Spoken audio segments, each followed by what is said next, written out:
If you see an error on your phone that says, "There is a problem playing this title, please try again 2.100, 2.101, 2.102 etc." It means something went wrong with your Netflix app. Follow these steps to resolve these issues. Before going forward, please subscribe my channel. Your one step motivates me to do better.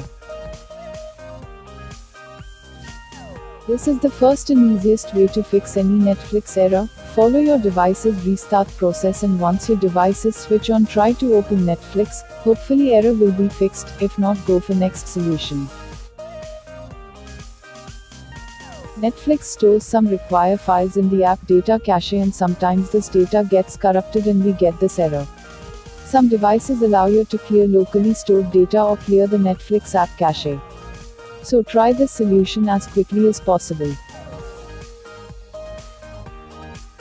Maybe this issue is caused by the old version of the Netflix app, so reinstall the Netflix app with the new version if your app doesn't update.